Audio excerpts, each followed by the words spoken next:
Hi everybody, Chris Stokes from Custom Fitness Personal Training Studio.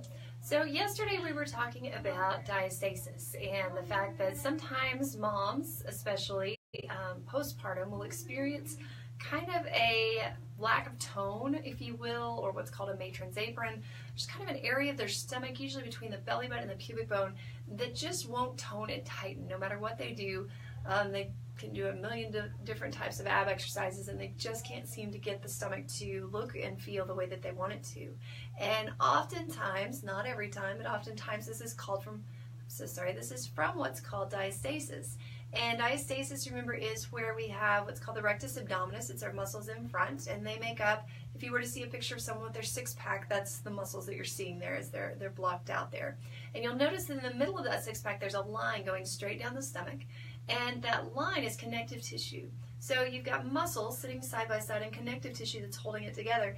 And as our bellies stretch through pregnancy, or gaining too much weight, then we tend to separate that connective tissue. So the connective tissue starts out at a specific thickness and it can pull out thinner and thinner and thinner. And as it pulls apart, you've got less and less between the outside world and, say, your intestines. So you don't have the same smooth muscle contractions going on either. This can cause a range of problems, from the unmentionable constipation, but also into back pain and into abdominal pain, into sciatic issues and things like that, because those muscles are not working correctly. So there's extra pressure that is put on the back, which puts extra pressure into different stances that we use. So our posture can be thrown off, our body just doesn't function correctly. So knowing that you have it is one thing, and there's ways that we can test for that. But knowing what to do once you know that you have it is a whole other thing. So again, my personal story is that I spent about 2.5 years dealing with diastasis, watching it not improve over the first about 6 months, and then feeling frustrated and really spending that next 2 years researching and studying and trying to figure out how to make this issue go away. And did a lot of exercise, a lot of therapy for it and those kinds of things, and was able to bring a gap. So we talked about the connective tissue, it stretches apart. So that gap that we're talking about is the distance between the two halves of the rectus abdominis, that abdominal muscle. And so for me personally, that gap was about as wide as my hand is here. And that was pretty severe. So through exercise, through therapeutic work, we were able to bring that down to about a 2.5 finger width gap, so about this wide here, and still had some damage. So I did end up being a surgical candidate, and some people do. Not my list of things that I ever wanted to do in life, but things that you have to do in order to make your body function better and make your back quit hurting and those kinds of things. So when you're doing your exercises and you have diastasis, what you may notice is that in a plank you feel like you're working really hard, but maybe you're not able to support your body in the way that you should. Same thing in a crunch, or any type of ab work. You just feel like you're giving 100% of effort, and it's just not giving you 100% results because you can't quite make the body function the way that you want it to. So what is one thing that we can start doing to work on our diastasis? Well, the first thing we do to work on our diastasis is to know what not to do. And that sounds a little contradictory, but if you keep doing the wrong exercises, then you can actually cause more of a separation in the issue and cause that diastasis to become larger and the problems that you're experiencing to become larger. So things not to do, there's really two main ones.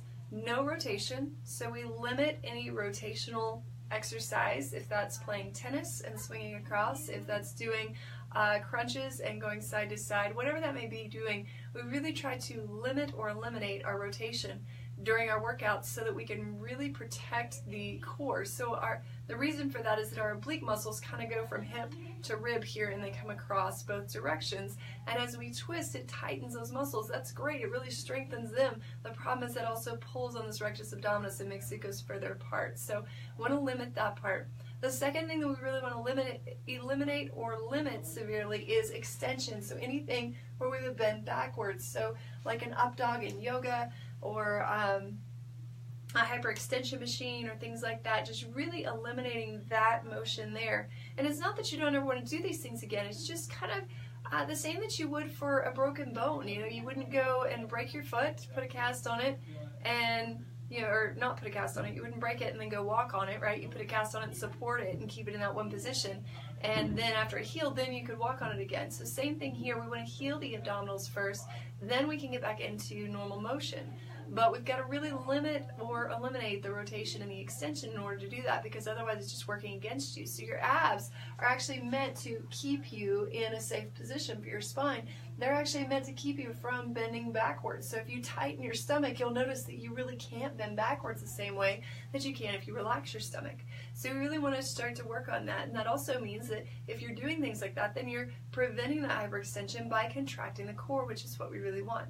So when people do crunches, a lot of times they feel the burn like up in the ribs right here, right?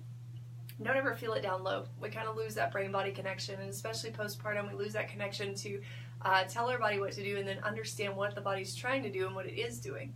So we want to start to focus any ab work and effort down on the belly button to pubic bone region so that we really have that lower core engaged and really focused on that. So how do we practice that at home without causing extra stress and with making sure that we're doing it right? Well, the easiest way is actually one of our posture techniques that we teach to help people work on their posture better, and that is to work on the transverse abdominis. There's a lot of big words today.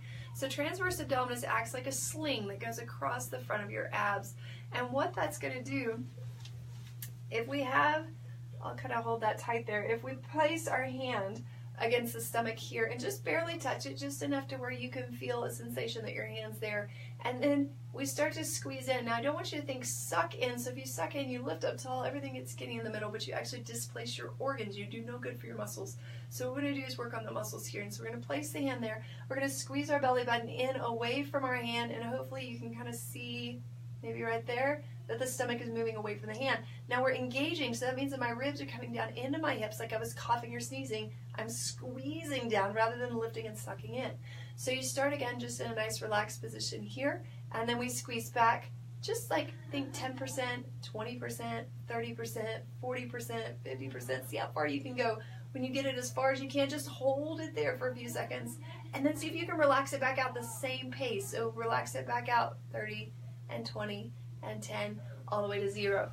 Try practicing that about 3 to 5 times a day and see if that will start to help that engagement process. Now, does that heal the diastasis completely? No, there's a lot of work to be done there, but that's really not something that I can guide you on in a general fashion over Facebook Live. So if you want more help on that, if you feel like that might be an issue for you or wonder if it could be, and you want to see, be assessed and see if that is the problem, or you just know that that is your problem and you need some exercises and need to know how to work with that to keep your body healthy and how to heal that issue, feel free to give us a call, 806-322-3188. I'd be happy to sit down with you for a consultation, do an assessment, and see if you're a good candidate for that specific work.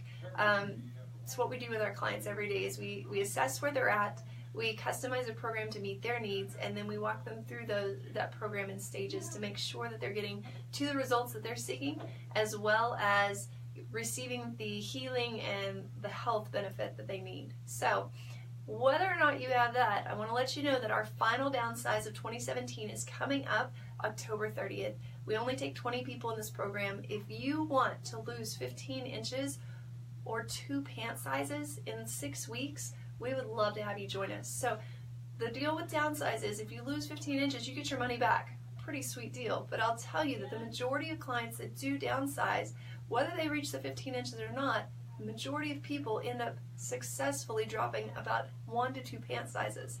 So how awesome would it be that you're getting ready for your holiday feasts and your holiday parties and everything, and you're going to look that much better, not to mention be that much healthier. So if you want to jumpstart on everybody else who's going to be starting in January, now's the time to do it. So we've got just a few spots left for that. We'd love for you to join us. Feel free to either comment below or contact us. Phone number again, 806-322-3188, or you can drop us an email and we'll be happy to get you that application for downsize. We do an application process to make sure that you're a good fit for the program and that we're the best fit for you. I don't ever want somebody doing something that isn't the right fit for them. So we definitely talk through that, make sure that it's the right program for you and that it's the right fit for you. And if that's the case, I would love to have you join us. I hope you have a great day and that you got some good out of this, and I will see you soon.